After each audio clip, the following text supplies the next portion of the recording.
Today is Tuesday, May 10th, approximately 4 o'clock in the afternoon. I'd like to call to order the Board of Commissioners. If you take roll, please. Commissioner Durancheck. Here. Begic. Here. Coonan. Here. Herrick. Here. Tilly. Here. Lutz. Here. And Krieger. Yes, All members present. thank you very much. We'll stand for the invocation and the pledge. Lord God, the strength of all who put their trust in you, we ask that you will bless this session of the Board of Commissioners this day, and that you will lead and guide this board in the decisions made, so that all citizens in this community will benefit. In your holy name we ask this. Amen. I pledge allegiance to the flag of the United States of America and to the republic for which it stands, one nation, under God, indivisible, with liberty and justice for all. Very good. We'll move on to the minutes, which at this time are not available, so we'll get right into citizens' input. Anyone like to address the Board of Commissioners? Now is the time to do it.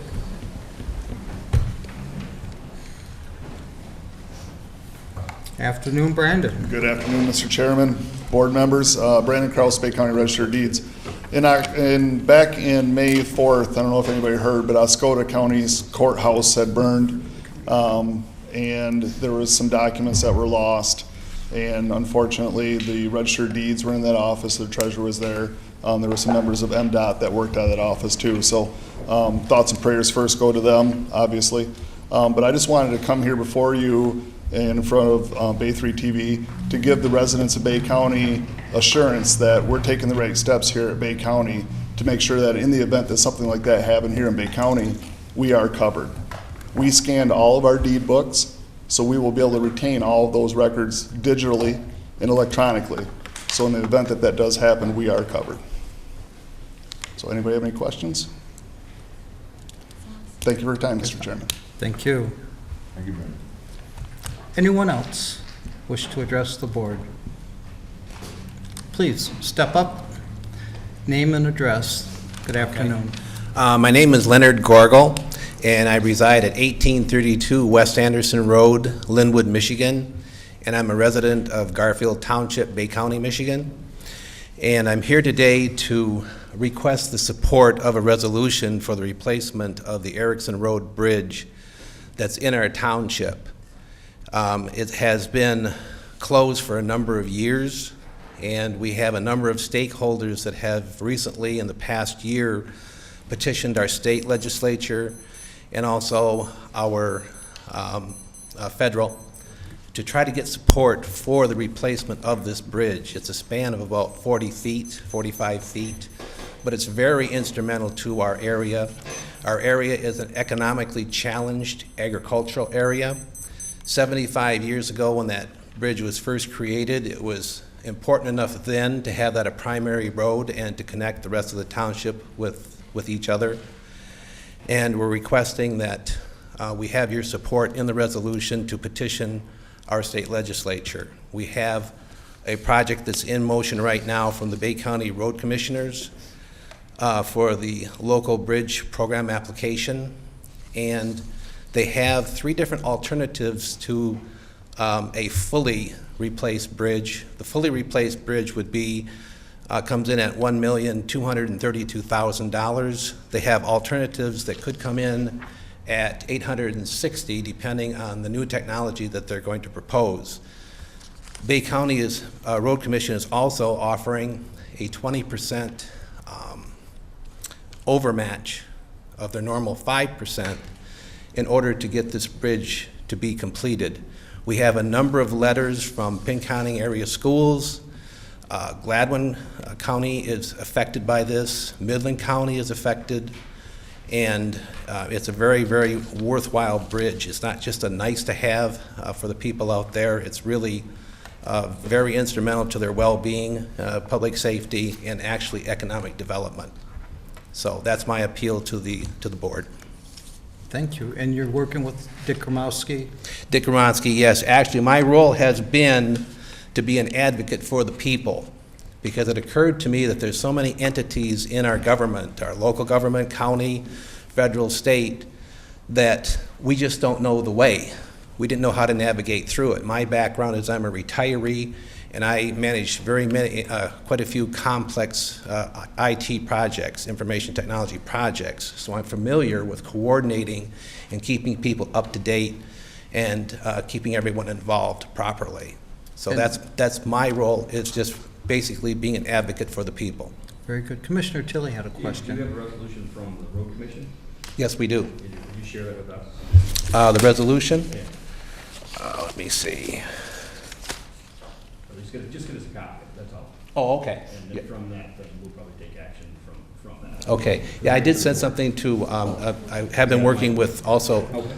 yeah, with a representative, Mike. Okay.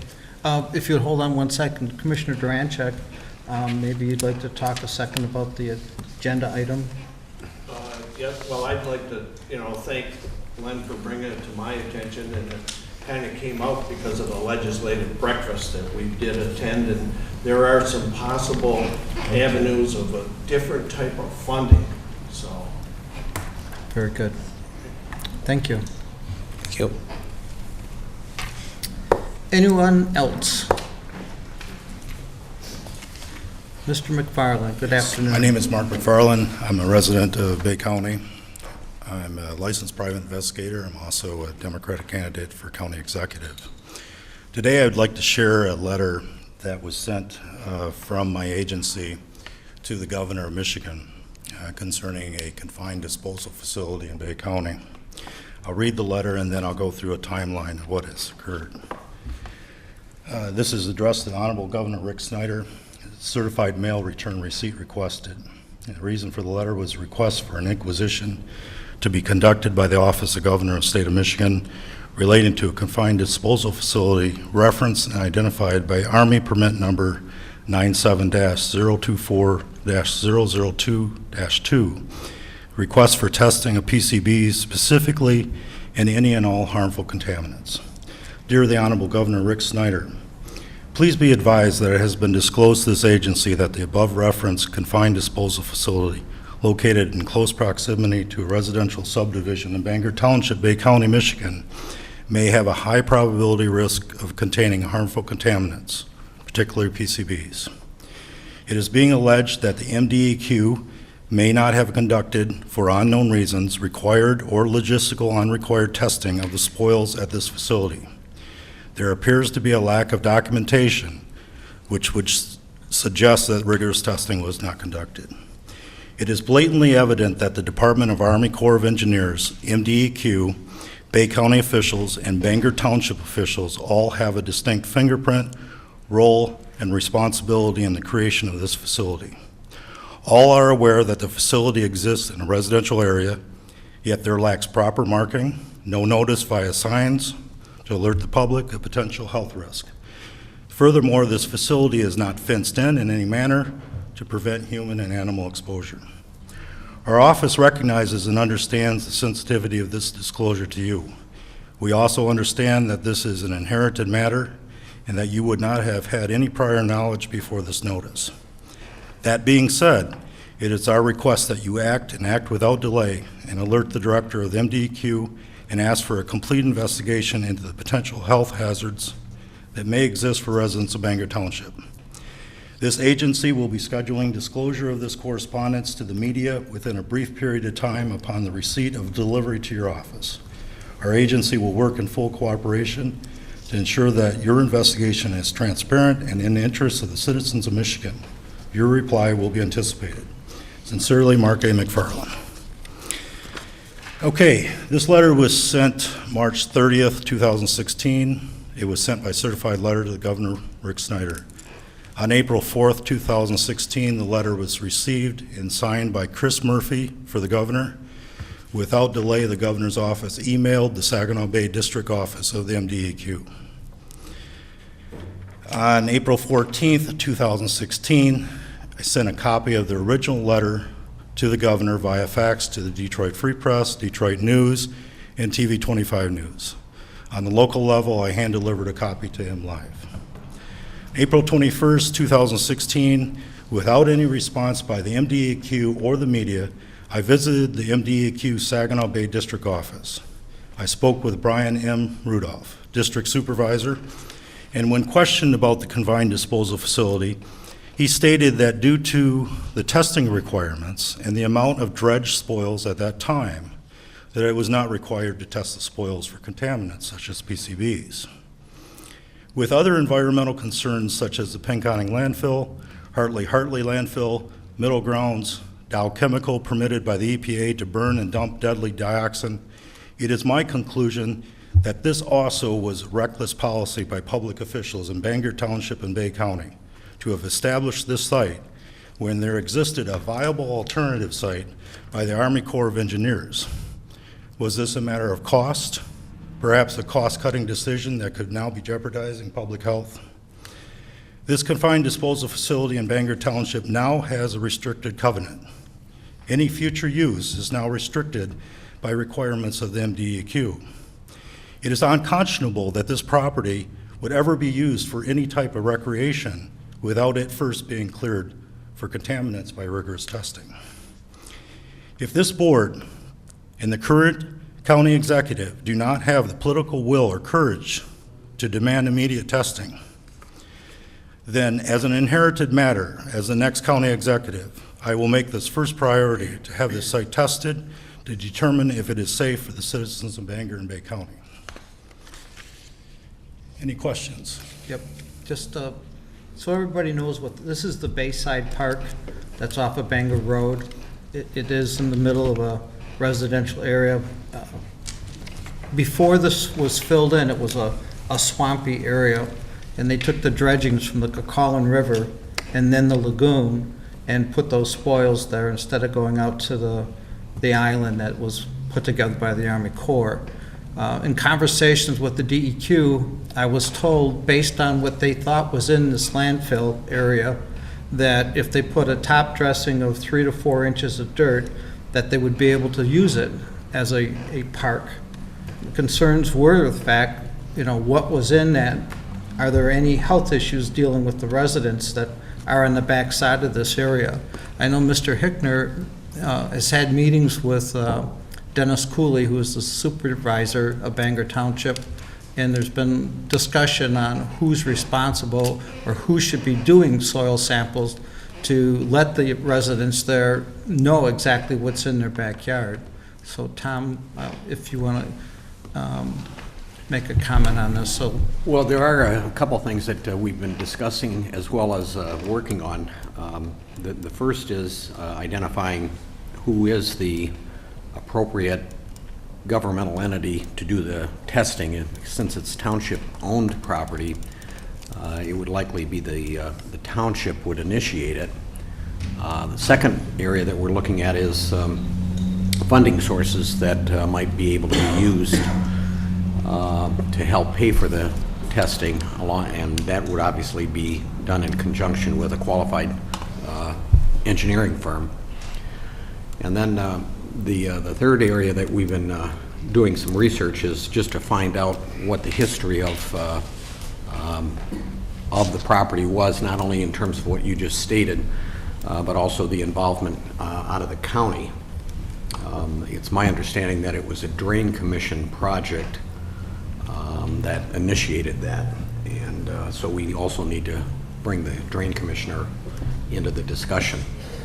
And we had a meeting set up for, I want to say, last week or the week before, but we couldn't get everybody in the same room because we were going to get, in addition to the chairman, the supervisor, the drain commissioner, and then DEQ folks. So we will follow through on it, and it has been on our radar screen. Okay. Anyone else have any questions? Go for it. Good. Mark, could you forward that to the county commissioners, the letter? Yes, I could. Yes, I would be happy to. Okay. Anyone else? Thank you, Mr. McFarland. Thank you. Anyone else wish to address the full board? Mr. Hickner. Thank you. Mark, if you would like, you could go over to our office and Jason can make a copy of that. That way you don't have to go and make a copy and come Okay. back. Okay. Anyone else wish to address the board? I see we have our gentleman in front of us, the sheriff, Mr. Miller. Good afternoon. I just want to bring the board up to date on our drug take-back program. I have some photographs here the commissioners may want to look at. It came up a couple times in the last few months, and several of the commissioners are interested. I have Under Sheriff Cunningham, who is spearheading this, to answer any questions and give you a quick overview of it. Very good. Mr. Cunningham, good afternoon. Good afternoon, thank you. Yeah, basically it's a Red Barrel program that'll be available in the lobby at the sheriff's office from 8 in the morning, Monday through Friday, till 4:30 in the afternoon. And just with all the things going on with heroin and the other opiates and the drugs that are out there right now in the county, this is just an opportunity for people, if they have any of the medications in their home that they want to dispose of or get rid of, they can come down to the sheriff's department and turn them in. And it's a Red Barrel program. In some counties they're calling it. That's what we're calling it here too, is just a Red Barrel program. It's got a large lock on it and it's secured. It's screwed down to our floor in the law enforcement lobby there, and it's got locks on it, and that'll be getting emptied regularly. Then we'll dispose of the drugs or take back and get rid of anything people didn't want. We are just trying to make sure people know that, we don't want any needles coming back in with it. It's just for any pills or any of the liquids they might have. And we're just encouraging people, if they want to take their name off their prescription bottles before they dispose of them, just so they don't have to worry about any of their personal information. But anything going into the barrel will be destroyed and secured. So Very good. that is that program. Commissioner Herrick. I'm just reading here, and you might want to just expound on this a little bit, that there's no questions asked. I think it's really important, for the people. There's some people who just are afraid to get rid of stuff sometimes because sometimes they're not sure what it is, but I like that no questions asked, so they don't need to be. Good point. Yeah, they don't have to give their name, or we're not getting any info from them. Thank you. Commissioner Durancheck. Troy, is this going to be an ongoing, it's going to be there? Yep, it's there, it's secured in the lobby. Yep, it'll be an ongoing thing that, Great. going forward, yep. Forevermore. Commissioner Yes. Lutz. Is this only located at your department? It's not located at any of the other facilities around the county which have specific, offices for, police, which would be like Hampton Township and County? None of them have it right now. It's only at the county sheriff's office. I think the state police out in Freeland may have a drop box that they use. I'm not sure what their hours are, but it's similar. But yeah, right now it's just at the sheriff's office. Could you talk with those agencies to see if they'd be willing to put one in there, just to Add it and make it more available for all residents, Yep. Because if somebody lived in Pinconning, for example, they wouldn't necessarily have to drive all the way down to Bay State to do it. Sure. Yep. And you may want to just identify that the state police has one, and maybe put that out on our website, say, okay, there are 2 locations now, we're looking to expand. To expand and keep growing. Yep. Yeah. Yep. That's the Because plan. it's a secure facility at the different offices throughout the county. Yeah. Yep. Yeah, we're going to expand it if we can. So where we Troy, can. this was constructed in-house, correct? Correct. And do we Yep. have an idea on what the cost was, so we could? I think we were right around $200. I know the barrels, if you bought them online, because we went through our maintenance crews, I think they're right around $500 if we get them outside the county. So maybe that might be something we could look at putting together and make available for the townships. I think with most of them, where the laws are, is you got to have somebody that's in law enforcement that's obviously picking them up and stuff. And I don't know how the drop is, whether there's some requirements for video or having somebody, in the Sure. building with them. So Sure. I can check into all that, though, and let you know. Commissioner Begic has a question. I'd point out, most drugs have expiration dates, so I know everybody likes to save their drugs at home, but usually, most of them are like a year. So if you got something more than a year, it's probably lost effectiveness, then you should get rid of it. So, a lot of people like to save their meds for the next illness they have, which is not a good idea. Anyway, they should see a healthcare provider to get their meds, but they're not good after a year. And Amber also has a question. I just wanted to clarify for the viewers whether or not this is for all medications and not just narcotics, correct? Correct. Yep. Anything they want to dispose of, they can bring in and get rid of. Just like I said, we don't want any needles coming in. That's the only real thing we have on there we're not taking in. Very good, and then we'll need to touch base then with the different townships to see if they'd be willing to have one in, and then have pictures showed to them and approximate cost. Okay. Okay, thank you so much. Yep. Commissioner Lutz. Well, I mean, if, you know, costs are determined by any township to put it in there, any other facilities, I'd be willing to sponsor that we maybe provide that. How can you pass up free, if that's what it turns out to be? Anyone else wish to address the board?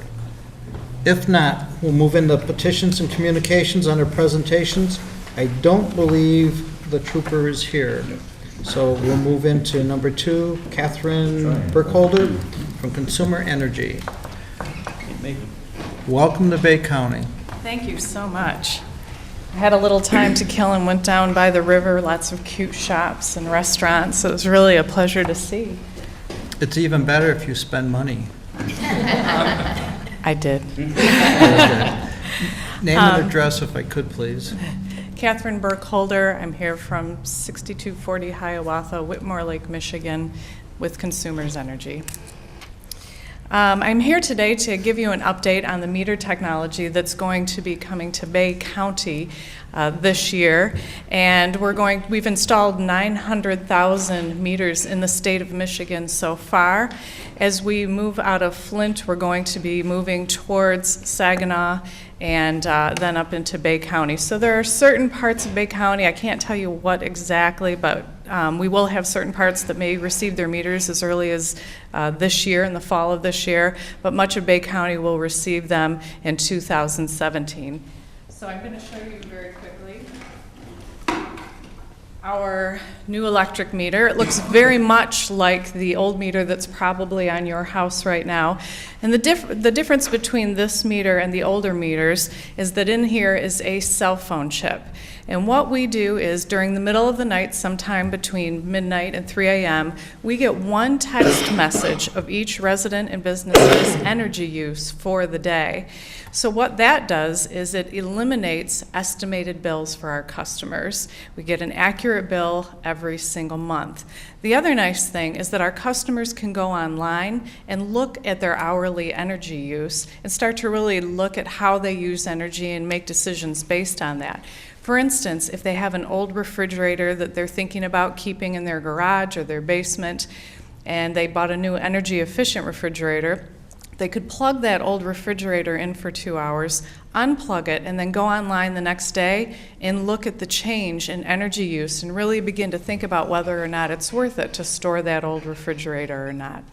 The last benefit is that our web portal, which will be fully functioning in December of this year, this is going to notify us when our customers are out of power. So although we still encourage our customers to call us when you're out of power, if somebody is vacationing or lives, down south for 3 or 4 months of the year, we're going to see that we're not getting a notification from the meter, and then we're going to go and investigate and see what's going on, had a tree fallen or something else. So this is going to make us a lot more efficient as a company.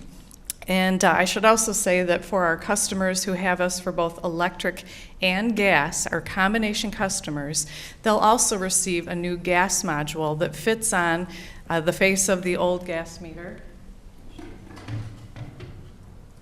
It's a tiny bit wider, but basically in here there is a module and it sends a message to the electric meter, and then we get a reading for both. So again, our customers can go online the next day. They can look at their daily gas use and their hourly energy use.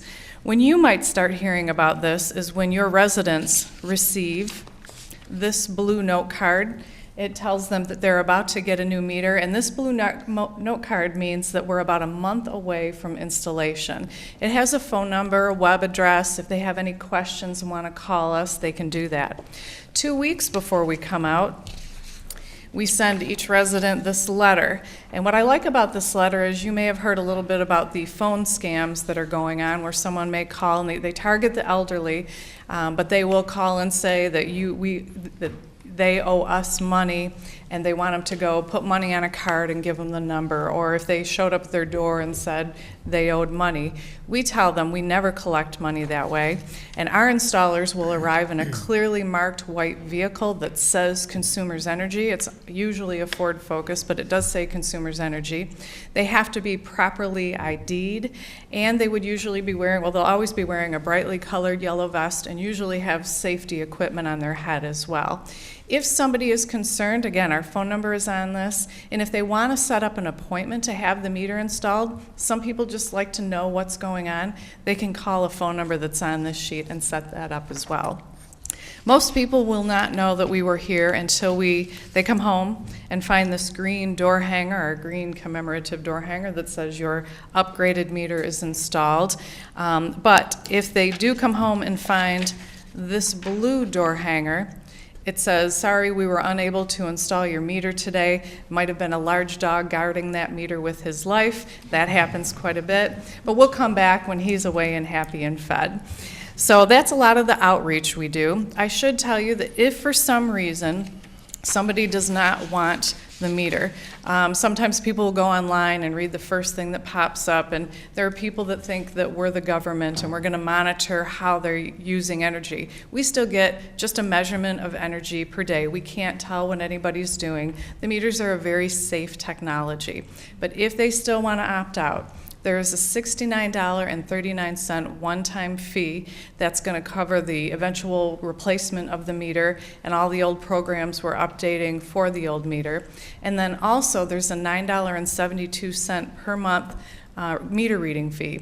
It covers the cars, the salaries, the technology of our meter readers, and those costs are shared by the 0.5% of our customers who opt out. So they're paying for those continued meter reading services. So that is an option if somebody would do that.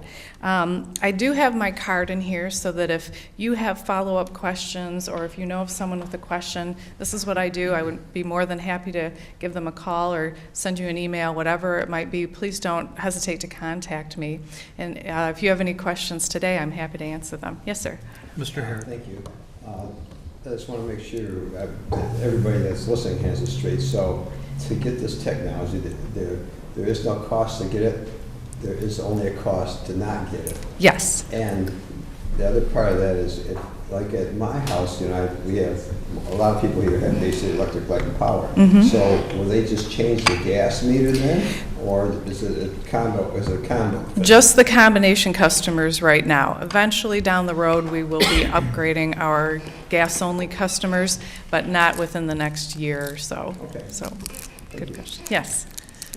So, because I have a building here in City Bay City, and they just came through and replaced all my gas meters on the building. So that was a different program that had nothing to do with the new technology. No, it might have been just an upgrade of the meter itself somehow, Well, they don't have but, the whole street, yeah. you know. I think they put new gas lines in and things, so they replaced all the meters. Right, So right. that doesn't include the new technology right now. It does not. Nope. Commissioner Coonan. Catherine, does this meter have the ability to keep time, and, if the utility eventually encourages folks to conserve energy and off-peak hours, and that it would, certain hours, they would charge a fee for kilowatt hours versus peak hours? Yes, at this point in time, we can't tell when people are using energy in the middle of the night. Some of our business customers we work with, we can tell if they're running certain machinery in the middle of the night, they can receive a cheaper rate. But once these new meters are on and we can really see when people are using electricity, we can offer them a better rate during the middle of the night when electricity is less expensive. So yes, that program is coming down the pike. That's coming down to. Yep. It's a good, I guess we're all trying to conserve energy. Absolutely. And if you can get up at 2 o'clock in the morning, do a load of wash. Sure.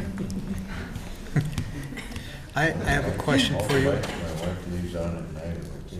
Any other questions? Yep, Kathy? Yes. So occasionally we do have power outages. Yes. And some of our customers or residents have generators. Mm-hmm. Will those generators have any negative effect at all on the electronics that you've got? Oh, they will not. In fact, during the installation, many people will ask about whether or not their generator would kick on when we do the installation if they're not home.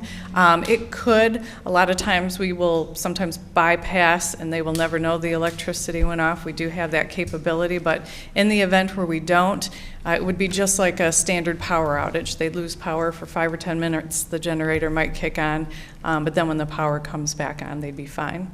Okay, very good. Anyone else? Motion to receive would be in order. So moved. Support. Any other discussion? With none, all those in favor signal by saying aye. Aye. Opposed? Motion carries. Thank you so very much. Thank you. Thank you, Catherine. Next, we have Debbie Keys.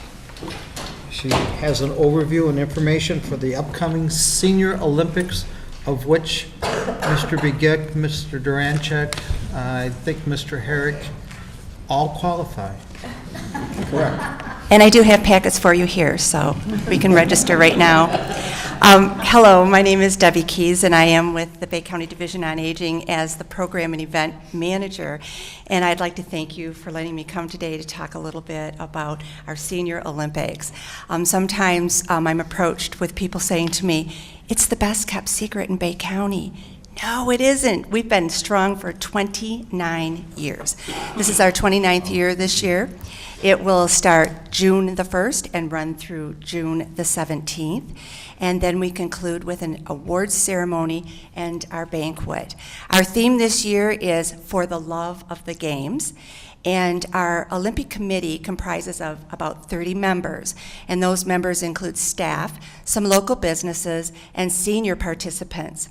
We collaborate with Bay County Community Center, St. Maria Goretti Church, Spring Valley Golf Course, Bowie 18, McLaren Bay Region, Financial Edge Credit Union, one of our local bowling alleys, whoever comes up into the rotation, the fairgrounds, Bay Metro Transit, Bangor Township Schools, Bangor Rail Trail, Capocco Credit Union, the Pinconning Park, and the Bay Recreational Facility. So we have a lot of folks on board with us. We offer 23 events, and they range from eating events, which we love to do, and we do cribbage and fishing and smear and pinochle and bowling and golf. It goes on and on.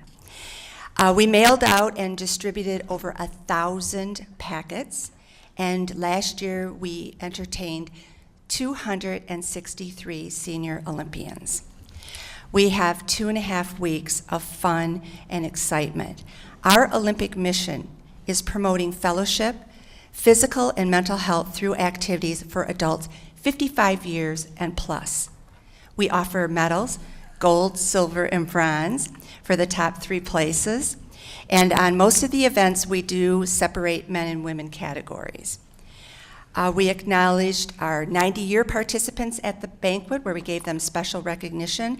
And I am proud to announce that last year we honored 10 Olympians that were over 90 years old. Yay. We conclude our games with our awards ceremony. We distribute the medals, and you are cordially invited to attend on Friday, June the 17th at 4 o'clock over at the Riverside Center, where we give out the medals, and our participants love to have you there. We also are very happy to have Bay 3 TV with us, and they do film the event for us. And as I said, I have brought some packets for your viewing pleasure. And if you know of anybody that we're not outreaching to, please have them call our office, and we'd be more than happy to send out the brochures, the packets. If you know a place where we can put our packets, where seniors might pick them up, we would love to do that also. And as always, I would like to thank you for your support in our efforts towards our aging well seniors in our community. So with that, if you have any questions. Yes, Commissioner Begic. I heard the age 55, so I think you have to include some more people on this board besides a couple of us here. Maybe 5 out of 7, I would say, maybe. Does that just about hit all of you? But this little youngster. That's right. Commissioner Coonan. Debbie, does that include the workout facility at the community center? No, it does not. But we do collaborate with Bathtron over at the community center with the pickleball. Okay. do we get a lot of folks that might eat lunch there, that use that facility and, you know, go back and forth? That's what we're working on. We sure hope so. It's a beautiful idea of how we can start promoting our aging well philosophy. Anyone else? I do have a suggestion. We have a number of assisted living developments in the area, and I think some of those individuals would like the information on that also. We'll do that. Yeah, very good. We'll do that. Thank you. Anyone else? Motion to receive would be in order. So moved. Support. Discussion. With none, all those in favor signal by saying aye. Aye. Opposed? Motion carries. Next, we have Institute for Energy Innovation, a presentation from an old friend. Hello, Skip from Lansing. Hello, Chairman Kruger.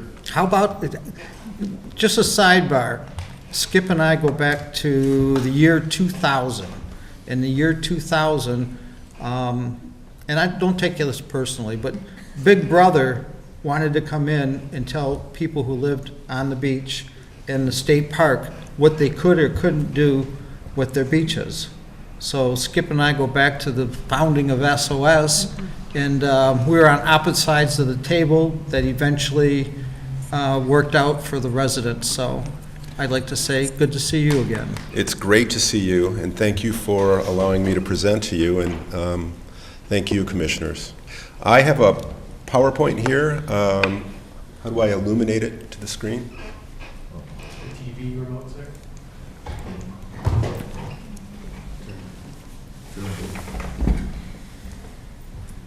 You didn't look at the job requirement, Tiffany? There's 2 remotes. I think you may have done it. Yep. What about those? Oh, there we go. Thank you. Tiffany, I think the second one. I think that levels you up, too. Okay, so Solarize Michigan. This is a campaign to accelerate the deployment of solar energy in Michigan. Now is the time. If we had done this any earlier, it wouldn't have made sense, but the price of solar energy has fallen so precipitously. Solar modules have decreased in cost 80% in the last 6 years, that it's now becoming economical, and so we're doing this initiative. This solarization developed in Portland, Oregon in 2010. I'm not going to waste a lot of time on the history, but it's comprised of several elements. One is community outreach and education. We are meeting with neighborhood groups, civic organizations, counties, municipalities, trying to reach people to teach them about the availability of solar energy and its economics. We aggregate customers. We identify customers and leads for installers. This lowers the price for solar installers because they spend their resources identifying leads, and they don't have to under this initiative.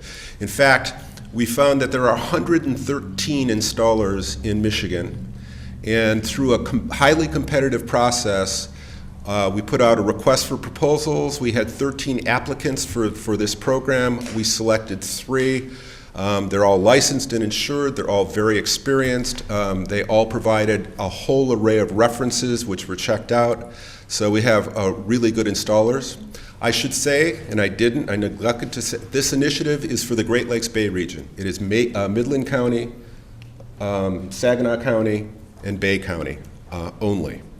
And it provides lower prices. We're using an efficiency of scale here. Suniva has discounted their premium modules. Suniva is the solar company that recently came to Saginaw and converted a plant to be able to produce 2 gigawatts of solar panels per year. So Suniva is discounting the modules for this initiative for these 3 counties only. The inverters, which is part of the electronics that converts direct current to AC current, as well as the racking systems, the actual systems that you put the panels on.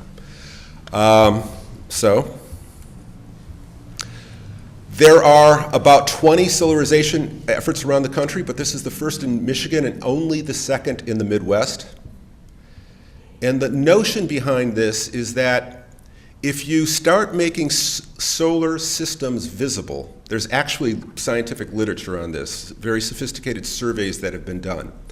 If you make solar visible, people see it, they become aware of it, they become curious about it, and then they tend to adopt it. So in the solarization efforts that have been done thus far, there's an enduring effect after the initiative ends. It continues to accelerate the development of solar energy. In fact, the literature shows that if in any zip code, and zip codes, as you know, can be a few neighborhood blocks in a municipality, a metro area, or it can be a huge geographic area.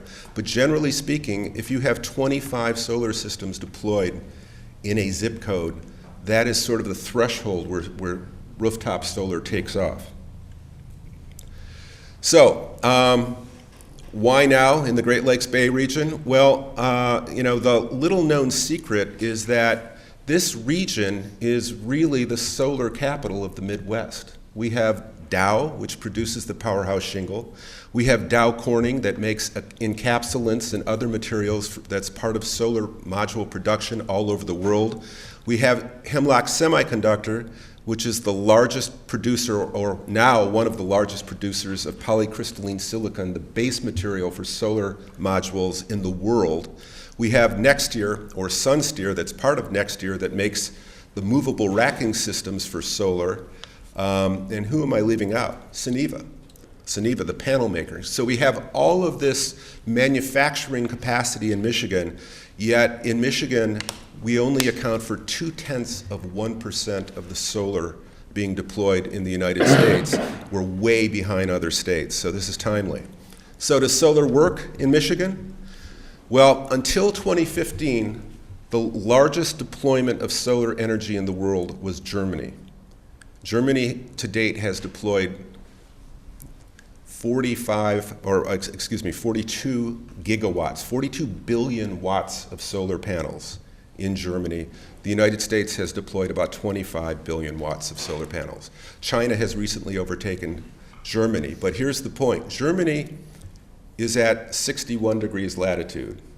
Michigan, actually Sutton's Bay through Grayling, the midpoint of Michigan is 45 degrees latitude.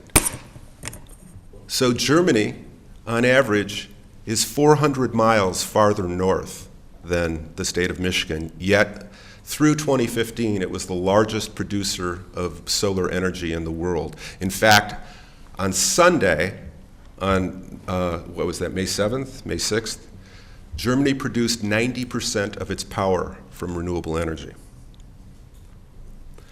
The price is coming down. When I was in state government still talking to your chairman in 2008, we had McKinsey come in to forecast the price of solar in Michigan. They told us that in 2020 it would cost $5 to $6 a watt to install. Today, through this initiative, you can procure solar, your neighbors can procure solar for less than $3 a watt. So that's a payback period, usually about 10 years. The federal tax credit has been extended by Congress, and so you can get 30% off that installation. If you can roll this into refinancing your home, you can do this at a 3% interest rate or a 4% interest rate. In Traverse City, in my neck of the woods, we just did one of the world's first low-income, zero-net energy housing projects. The 8 houses, single-family houses, and the 4 multi-family dwellings procure all of their energy from solar power, and none of the residents have an electric bill. They pay $30 more a month on their mortgage payment, but no longer have an electric bill to pay. So the benefits, the homeowners and small businesses can save money on energy cost. The literature is showing that if you install a solar system on your home or business, you're going to get most of that money back on resale. So, it's becoming essentially almost free if you're committed to that residence for a while. Benefit to solar installers, as I said, we're doing the leads, we're screening leads for them. They don't have to recruit customers. And the benefits to the community, well, as we met with the City of Midland, the City of Bay City, with the city managers, Saginaw as well, they all wanted to be part of this program because solar is cool. Young people think it's cool. The demographic information show that young people would like to deploy solar. So the Institute for Energy Innovation is the project leader. My company, Five Lakes Energy, is a consultant to it. Our partners are Saginaw Future, Bay Future, and Midland Tomorrow. This is entirely funded by the Mott Foundation. I'm not here to ask for money of any kind. Our 3 solar installers for this project is Midland Solar Applications, the Green Panel, they're based in Brighton, and Michigan Solar Solutions. And this is what we do. We license software to help us with the pre-screening. So we can go to any address to any of your homes and remotely determine whether your house is suitable for solar on its rooftop. The more red and orange it is, the more solar energy you can generate. If you see the green circles, we can estimate tree cover. We can send the sun through its pathway, its course across the day, and determine whether your roof is shaded. And we do that in order to pre-qualify the leads for our installers. So this is a house in Bay County, by the way. We started this in March with our outreach. In April, we started building our leads. We have around 60, but only 40, low 40s in the region. Other people have been calling us that they can't take advantage of the discounts, but they certainly can get solar installed, and we send them to our installers. We're beginning the first installations as we speak, and at the end of the year, we'll be reporting to the Mott Foundation on how we've done. So all we're asking is that, if you're interested, to contact us. If you know anybody who's interested, to send them our way. The Bay County executive, Mr. Hickner, whom I also go back a long ways with, has promised me he'll put the information in his newsletter, so that goes out to the community, so they know about the program. And you can go to our website to learn more about it and sign up if you'd like for a free solar assessment. We will assess your home and determine if it's suitable for solar, as I showed you on that prior slide, free of charge. Von Begic, question? The energy legislation in Michigan, there's a lot of discussion about choice and renewable energy. How does this all play in, and is this going to be favorable for you, or the legislation currently? So part of the legislation would propose the elimination of net metering. Net metering is the current policy in Michigan, where if you're generating surplus electricity through your solar system in the summer months, which will happen, you can net meter that surplus out over the other months where you have less sunlight and produce less electricity. That can affect the economics. We're hoping that net metering doesn't change in Michigan. It may or may not, but that's a very, very good question, and it's pertinent to the consideration. Anyone else? Commissioner Coonan. So the utilities are on board as well then? So actually, Consumers Energy, through Nancy Popa, who heads their renewable energy programs, and a new employee, Elodie Samuelson. Actually, Elodie has been coming to some of our presentations with us. Consumers Energy, not everyone can take advantage. Many homes, only really about 25% to 30% of structures are suitable for solar because of tree cover or orientation or whatnot. Consumers Energy is developing community solar programs where if you're interested in procuring solar energy, but you can't have it on your home, you're able to purchase the output from solar modules from a community solar center. So Consumers is doing that now. So I'll take that as a yes. Yes, yeah. Anyone else? I do have a couple questions. So we have 2 colleges in our area that are real big on renewable energy, that being Delta College and Saginaw Valley University. Has there been any outreach to them? So you're half a step ahead of us. We've met with Delta. They're actually going to provide information to all of their employees and associates, and we're going to be meeting with Saginaw Valley. So absolutely, yes. And if anyone has the opportunity to take a ride, let's say to Caseville, and you're going up 25, there's a farm alongside the road that has a pretty good bank of solar panels that are out there that's very impressive. Same thing if you're going to the airport, think it's on 96. There's a huge amount of solar panels that are on the side of the expressway. So, you know, you don't have to worry about the wind blowing. We just have to make sure that we have some sunshine, which, you know, sometimes can be an issue here in Michigan, trying to get that sun to come through the clouds, but I guess that's why we have candles. Anyone else? Thank you very much. Thank you. Motion to receive would be in order. Discussion. With that, all those in favor signal by saying aye. Aye. Opposed? Motion carries. We'll go into B. Christopher Hennessy. There is a resignation from the Bay County Building Authority. Motion to receive would be in order. Any discussion? With none, all those in favor signal by saying aye. Aye. Opposed?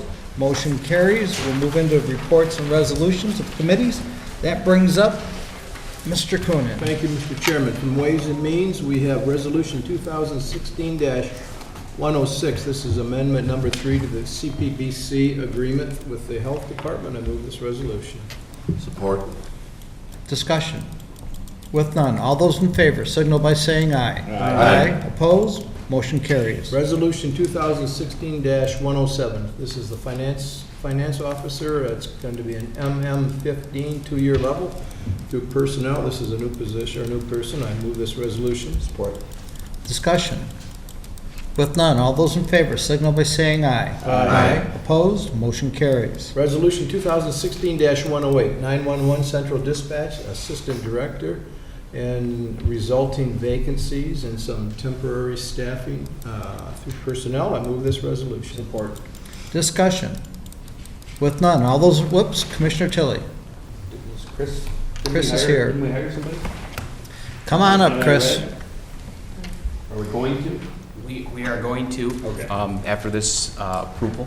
Okay. For sure, we interviewed a couple of candidates internal, and Ryan Gale has accepted the offer pending your guys' approval today, but he's going to be a great candidate. He is a lifelong resident of Bay City. He's also a member of Essexville Public Safety. He served in the military, the U.S. Naval Reserve, also served in Operation Iraqi Freedom. After that, he went to the Army, joined the Army, went to officer school, is now serving as a lieutenant as well. 5 children at home, and a great member of Central Dispatch. He's been a dispatch with us for 10 years, and 8 of those as a supervisor. So looking for great things from him. His credentials are very outstanding. With having 5 kids, we haven't been going anywhere. Yeah. Any other discussion? With none, all those in favor signal by saying aye. Aye. Opposed? Motion carries. Resolution 2016-109. This is some payables from the General Center Ridge Arms through the finance. I move this resolution. Support. Discussion. With none, all those in favor signal by saying aye. Aye. Opposed? Motion carries. Resolution 2016-110. Budget adjustments, environmental affairs through finance. I move this resolution. Support. Discussion. With none, all those in favor signal by saying aye. Aye. Opposed? Motion carries. Resolution 2016-111. This is the 2017 budget schedule and calendar through finance. I move this resolution. Support. Discussion. With none, all those in favor signal by saying aye. Aye. Opposed? Motion carries. Resolution 2016-112. Enterprise Network Appliance Support, finance. I move this resolution. Support. Discussion. With none, all those in favor signal by saying aye. Aye. Opposed? Motion carries. Resolution 2016-113. This is the Uniform Federal Grant Guidance through finance. Move this resolution. Support. Discussion. With none, all those in favor signal by saying aye. Aye. Opposed? Motion carries. Mr. Chairman, that's all the business from Ways and Means. Thank you, Commissioner Coonan. We'll move into Personnel and Human Services. Commissioner Lutz. Thank you, Mr. Chairman. Today I'd like to bring Resolution 2016-114, which is the annual work plan agreement from MSU Extension. I move that resolution. Support. Discussion. With none, all those in favor signal by saying aye. Aye. Opposed? Motion carries. Next, I bring Resolution 2016-115, which is the agreement with Bay Aranac Behavioral Health, coalition services from the Health Department. I move that resolution. Support. Discussion. With none, all those in favor signal by saying aye. Aye. Opposed? Motion carries. Next is Resolution 2016-116, the agreement with Bay Health Plan. It's the base telephone survey from the Health Department. I move that resolution. Support. Discussion. With none, all those in favor signal by saying aye. Aye. Opposed? Motion carries. Next, I bring Resolution 2016-117, which is the vacancies in the Sheriff's Department, the Health Department, and the Juvenile Home from the Personnel Department. I move that resolution. Support. Discussion. With none, all those in favor signal by saying aye. Aye. Opposed? Motion carries. Next is Resolution 2016-118, which is the reinstatement of the supervisor position at the Juvenile Home from the Personnel Department. I move that resolution. Support. Discussion. With none, all those in favor signal by saying aye. Aye. Opposed? Motion carries.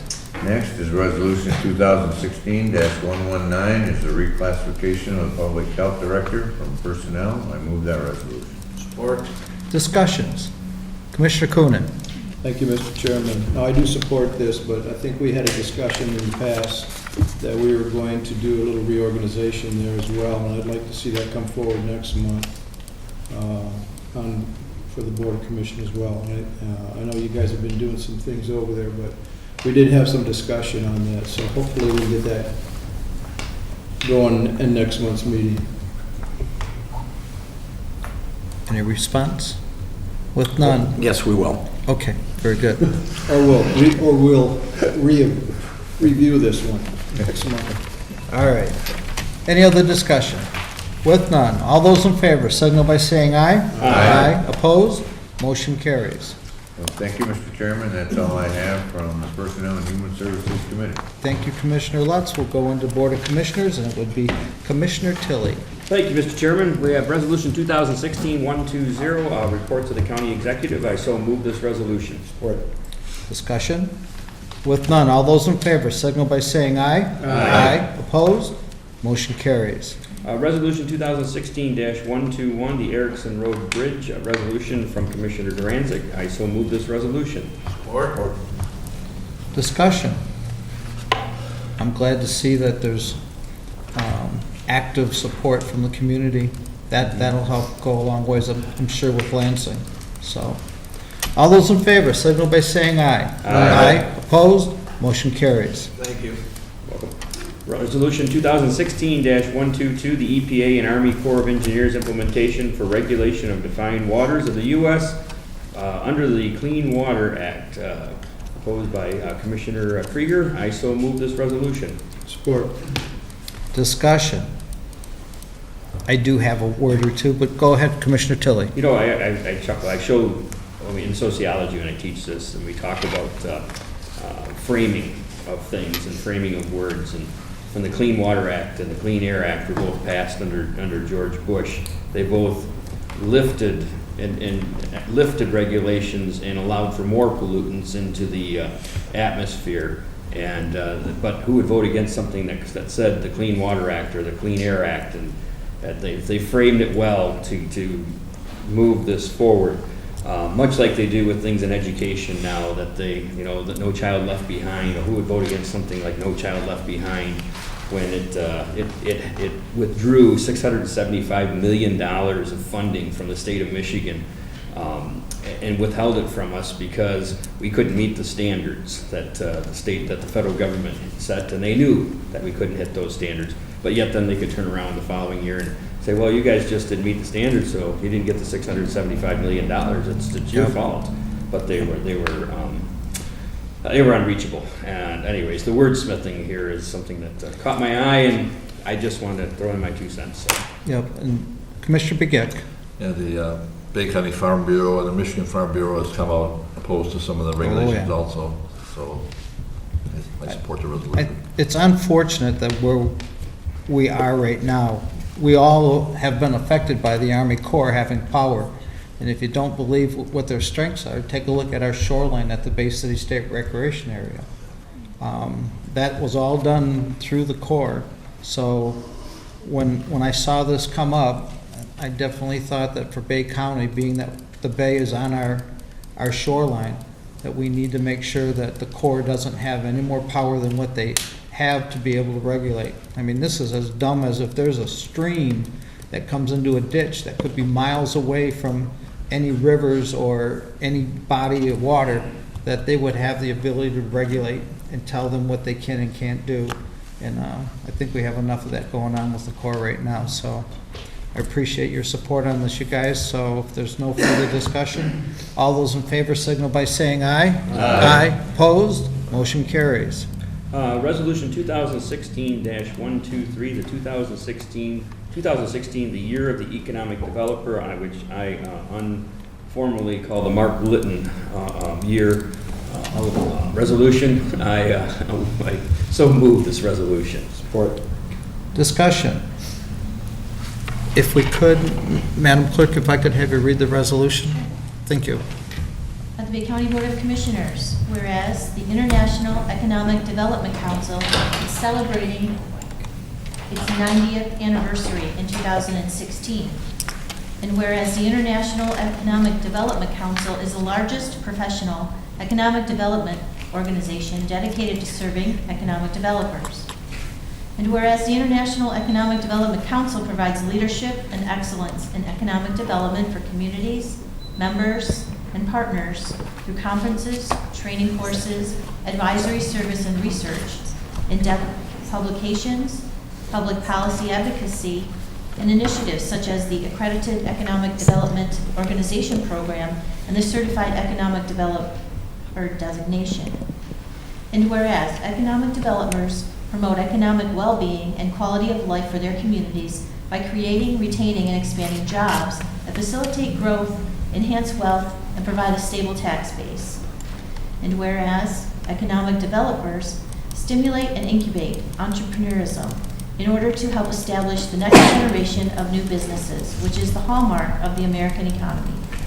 And whereas economic developers are engaged in a wide variety of settings, including rural and urban, local, state, provincial, and federal governments, public-private partnerships, chambers of commerce, universities, and a variety of other institutions. And whereas economic developers attract and retain high-quality jobs, develop vibrant communities, and improve the quality of life in their regions. And whereas the economic developers work in the County of Bay within the state of Michigan, therefore be it resolved that the Bay County Board of Commissioners, along with the Bay County Executive, do hereby commend the International Economic Development Council and its officers, staff, and members on its 90th anniversary, and hereby recognize 2016 as the year of the economic developer in the County of Bay, and remind individuals of the importance of this profession in advancing career opportunities and improving quality of life. Be it further resolved that a copy of this resolution be forwarded to Bay Future Incorporated and the International Economic Development Council. Signed, Ernie Krieger, Chair, Hickner, and Luzak, Clerk. Very good, thank you. Mr. Tilley. And Mark, if you'd come up. As usual, hold it close. Hold it close. Hold it close. But don't squeeze it. It's public grounds. Anybody come up here. On behalf of the Bay County Board of Commissioners, we'd like to present you with this resolution recognizing 2016 as Economic Developer Year in Bay County. I want to say it's been a privilege to work with you the last year as chairman of Bay Future. We have really taken Bay Future to another level. I was on the board for about 6 years, and we made some growth. Yeah, still am on the board. We definitely had some growth that occurred over the course of that time, but we appeared to be somewhat stagnant. And bringing Mark in from Ohio, was a big jump. We took some chances, and we brought in a real economic development expert. And Mark has taken this organization to another level. If you haven't seen the campaign that we've ran over the course of the last 6 to 9 months, You should pay attention to it. They've done some significant increases in private sector contributions as well as public sector contributions. And we'd like to come before this board at some point in time and see Bay County potentially step up to the plate and increase our contribution limits, our contribution as well. But beyond that, we're excited about the things that are happening in Bay County. There are a lot of big projects that are sitting on the board that have a lot of potential to bring a lot of jobs into Bay County as well as tax revenue into Bay County. And you see some small ones that have occurred already with Tri-City Brewing that's moved out to Bangor Township. They've got a new facility out there. You see the Uptown Rivers projects that are going on. Some of the other ones we've been working on behind the scenes. And I see, I don't know if we had anything to do with it, but Cops and Donuts coming into Bay City, but we'll take it. So it's pretty cool stuff. So Project Donut, it's on the board. Anyways, on behalf of Bay County, I want to thank you for everything you're doing, and we look forward to working with you in the future. Thank you. Appreciate it. You're welcome. Anything you want to say? Oh, thank you very much. It's a pleasure to be here today. We do appreciate the recognition. The International Economic Development Council is the largest economic development association for leadership, professional development in the world. And we are members of that. I've attended several of their conferences and leadership development seminars that they've had since I've been on the job here as well, but when I was down in the state down south. So we do appreciate your recognition of this week, which May through the 14th is Economic Development Week around the world. And we're just trying to highlight some of the things that we do as economic development professionals in our communities. Very good. Thank you.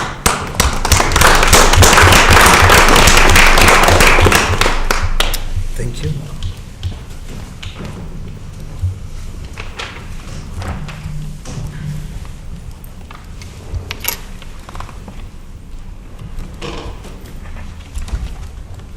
We have Resolution 2016-124, the Community Center Swimming Pool Circulating Pump from Buildings and Grounds. I so move this resolution. Discussion? I have one question for Kristen. Sure. So with them talking about solar panels, I know we have wind energy out at the community center. Is it possible that solar might be able to be incorporated to help with the heating of the pool if that's something we still do, or the kids just have to bear whatever the temperature is when they jump in it?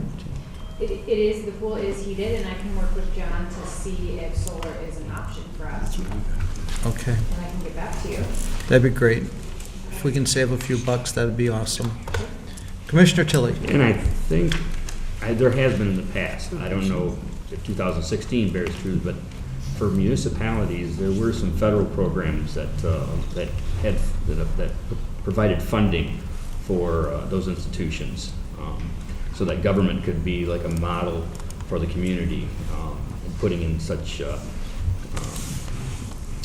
in anyway solar panels and green energy. Just an FYI, I don't know if it's still out there or not, but something worth looking at. Okay, we'll do. Thanks. Anyone else?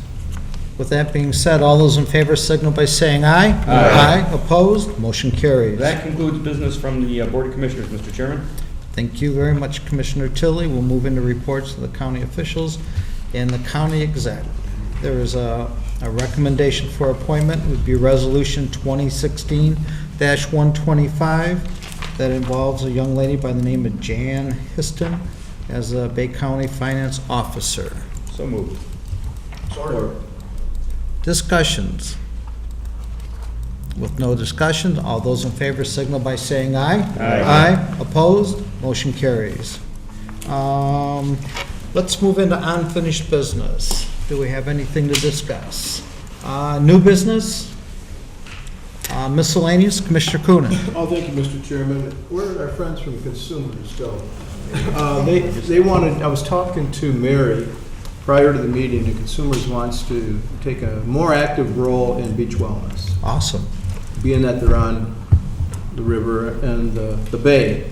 And also today, we got a check from the Laborers Locals 1098 for $500. And we're working with Ann Gasta, who was the race director for the St. Patty's Day run, which gets about 6,000 runners or so. And she's been working with Bob and yourself and myself, and she's doing a great job. So we're hoping to raise more money. Actually, Catholic Federal is on board with 500 too. Catholic Federal, there's somebody else, Myers was gonna do something. Yep, they're So, going to June 25th. participate. That's good. And also, you know, I believe we're gonna have a bigger volleyball tournament as well. And that, when that beach gets groomed, Ernie does a tremendous job out there on the groomer. And we're going to groom that 750 foot as well, aren't we? Yes, name of I the don't think game. that tractor can turn around, can it? We just gotta go straight? It might have a problem. So June 25th, it's going to be a great event. All the money goes to the beach, and the beach is actually, I've said it and we've all said it, we sit on 90% of the fresh water in the United States. Within the next 20, 25 years, that is economic development right there. Because down south, they have no water. We're not giving them our water. And we have the resources, we have the water, we have the energy, we have the skilled workforces to help rebuild a middle-class economy, hopefully in manufacturing, either high-tech manufacturing and you know, basic manufacturing as well. So I think that that's going to happen, and we're very fortunate to live where we do live, but we have been good stewards. This administration, this board over the last 14 years has been great stewards of our environment. So we continue to work at it, and we hope to get people out there to see what a resource we have. I would say one of our priorities, besides having a clean beach, is water quality. And we've come a long ways. I mean, growing up in the South End, I remember the river never freezing. And it's taken a lot of cooperation with other districts, towns, communication of what's going on and what needs to be done when it comes to septic fields and sanitary codes, or even overflows with CSOs. So, well, you know, go ahead. If I could, and I was just, Mike passed, Commissioner Durancheck passed me something on septics, and based upon the resolution we just adopted about the Army Corps of Engineers, so, you know, if they want to regulate streams and things like this, 70% of all the pollutants that get into the bay come from the stream. So if they want to regulate, they should regulate and help to make sure that those non-point sources are not contributing to the demise or the pollutants that end up out in that bay. Very good. Anyone else? Commissioner Begic. Memorial Day is May 30th. There'll be different ceremonies. We usually have one out in front of the county building around 9 o'clock, then the Veterans Memorial, floral gardens, the ship.